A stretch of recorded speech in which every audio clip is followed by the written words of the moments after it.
That's kind of cute. Are we gonna adopt? Are we gonna have a little dragon with us? I feel betrayed. I really thought we were gonna adopt a pet. Is he gonna whip it over the cliff? This sick son of a bitch. Oh, we're just bullies now. I thought maybe we were gonna have a little companion with us. Nope, we fucking yeeted that thing right into the abyss.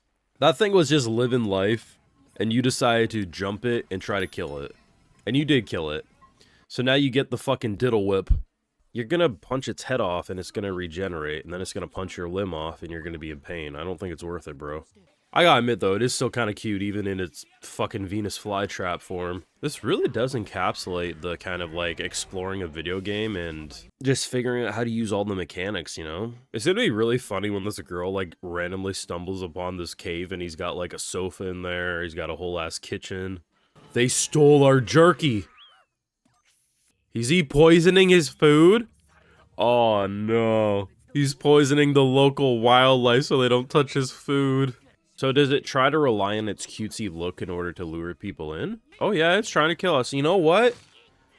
We can't trust nothing in this forest. I can't believe I ever thought you were cute. Now, I'm not gonna lie, this is the type of betrayal they don't prepare you for in Isekai school. And as we all are graduates, we've gone through the ringer, the test. We know Isekai gold from Isekai slop, but I gotta be real. I might have to go back to school. They got me with this one. I mean, up until that point of the episode, was everything still trying to kill him? Sure.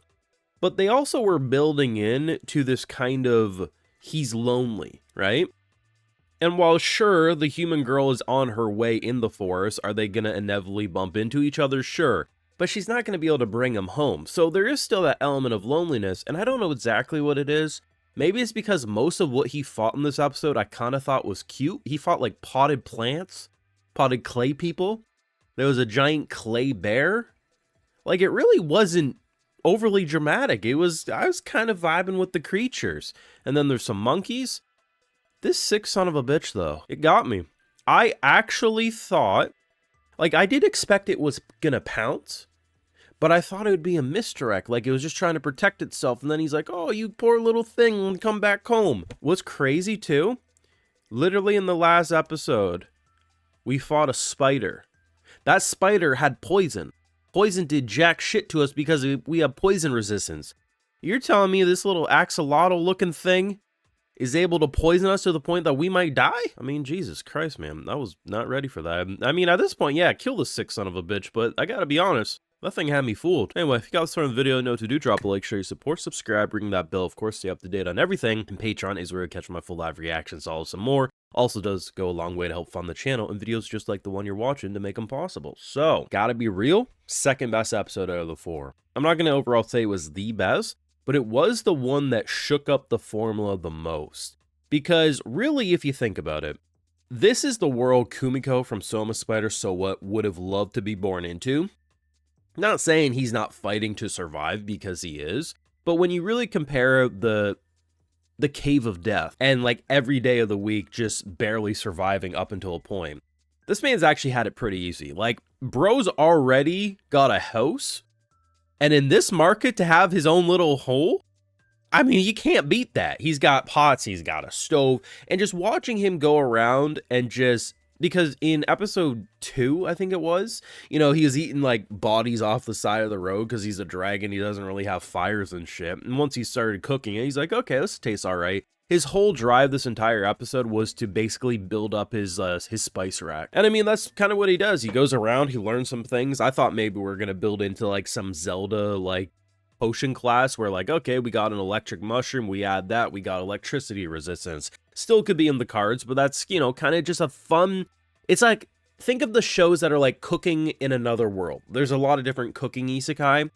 That type of vibe is what I got from this episode, on top of continuously having some action to keep it a little more engaging for people who might not just be straight up into this type of storytelling. I mean, when you have like a giant plant that is just absolutely menacing and then it turns into your salt source, I mean, that's kind of amazing. I mean, maybe for some people that's boring as hell, but to me, I just find that kind of amazing. And I gotta be real, while I thought we were building into some slime Rimuru dynamic after last episode, he just immediately ran away and was fine. I didn't see that coming.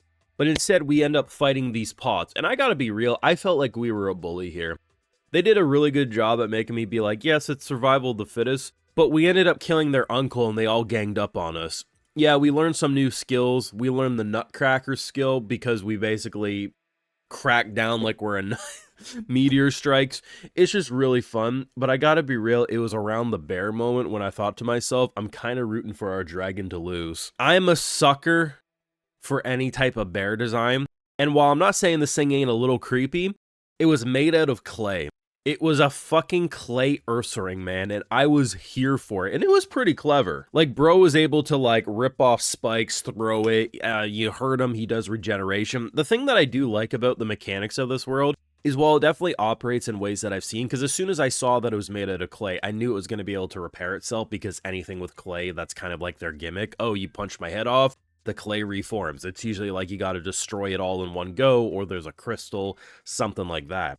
So to actually see everything about this show be related to a mechanic, it's not just because he's clay, he still has to use a recovery ability to do it. So yes, in theory, if you keep doing enough damage, eventually it's not going to be able to recover because it's out of MP, right? It's just a very smart show, and while it's not the first show and it won't be the last show that does the whole, if I punch a tree, I gain a skill of resistance because I punch something hard that hurts me. It is really cool how they're going about the mechanics of this show because they're actually exploring it in a much more, I think, organic way that makes me feel like I'm playing some sort of JRPG or something, or, you know, I'm just like leveling up in an MMO and the things that I think I can do, I am doing, and in return gaining skills doing it.